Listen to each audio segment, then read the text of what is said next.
सुप्रभात। हाथों की विभिन्न मुद्राओं की श्रृंखला में आज की हमारी मुद्रा है चिन्मय मुद्रा। सर्वप्रथम वज्रासन, पद्मासन या सुखासन में बैठ जाइए। अब तर्जनी उंगली के अग्रभाग को अंगूठे के अग्रभाग से स्पर्श कीजिए व बाकी 3 उंगलियों को मुट्ठी बांधने की स्थिति में मोड़ लीजिए। हाथों को जांघों पर रखें, हथेलियां आकाश की ओर रहें। लंबी गहरी उज्जयी सांसें लें। सांस के प्रवाह और शरीर पर इसके प्रभाव को महसूस करें। चिन्मय मुद्रा करने से शरीर में ऊर्जा का संचार होता है तथा पाचन शक्ति बढ़ती है। धन्यवाद। नमस्कार। आज का सुविचार thought of the day. The secret of getting ahead is getting started. आगे बढ़ने का राज बस समय पर शुरुआत करना है। अर्थात किसी भी कार्य में औरों से अधिक आगे व सफल होने के लिए आपको सबसे पहले उस कार्य की शुरुआत करनी होती है। जब तक आप शुरू ही नहीं करेंगे सफलता प्राप्त नहीं कर पाएंगे। धन्यवाद।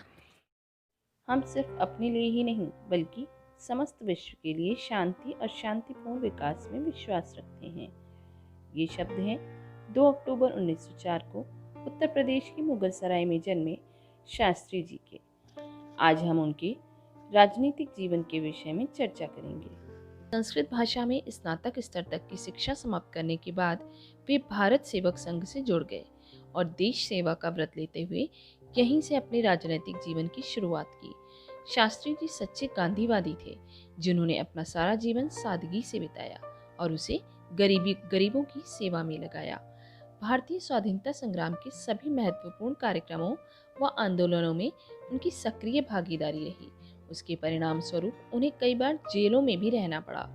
स्वाधीनता संग्राम के जिन आंदोलनों में उनकी महत्वपूर्ण भूमिका रही उनमें 1921 का असहयोग आंदोलन, 1930 का डांडी मार्च, 1942 का भारत छोड़ो आंदोलन उल्लेखनीय है। दूसरे विश्व युद्ध में इंग्लैंड को बुरी तरह उलझता देख जैसे ही नेताजी ने आज़ाद हिंद फौज को दिल्ली चलो का नारा दिया, गांधी जी ने मौके की नज़ाकत को भांपते हुए 8 अगस्त 1942 की रात में ही बंबई से अंग्रेजों को भारत छोड़ो व भारतीयों को करो या मरो का आदेश जारी किया और सरकारी सुरक्षा में गिरवडा पुणे स्थित आगा खान पैलेस में चले गए।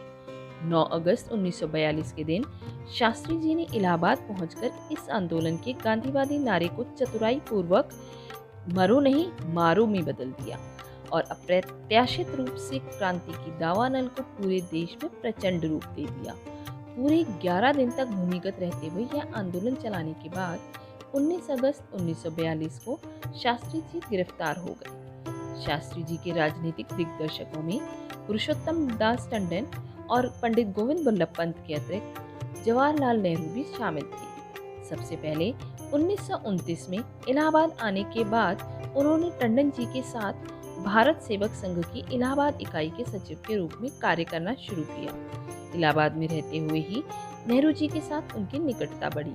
इसके बाद तो शास्त्री जी का कद निरंतर बढ़ता ही गया और एक के बाद एक सफलता की सीढ़ियां चढ़ते हुए वे नेहरू जी के मंत्रिमंडल में गृह मंत्री के प्रमुख पद तक जा पहुंचे। और इतना ही नहीं, नेहरू जी के निधन के पश्चात भारतवर्ष के प्रधानमंत्री भी बने और देश के प्रधानमंत्री के रूप में उनके दृष्टिकोण को इन पंक्तियों के माध्यम से समझा जा सकता है।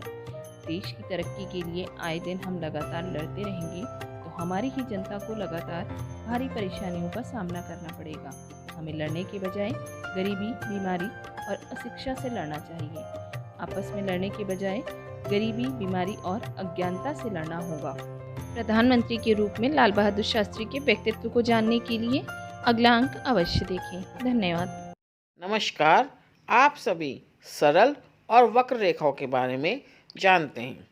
अब अपने परिवेश में उपलब्ध वस्तुओं के चारों ओर पेंसिल घुमाकर उनसे बनी आकृति को देखें। हम देखते हैं कि माचिस की डिब्बी के किनारों से बना आकार आयत होता है, पतंगी झंडे के किनारों से बना आकार त्रिभुज, पास से किनारों पर पेंसिल फेरने पर वर्ग और किसी सिक्के के किनारों पर आकार बनाने पर वृत्त बनता है। वृत्त को हम गोला या इंग्लिश में सर्कल भी कहते हैं।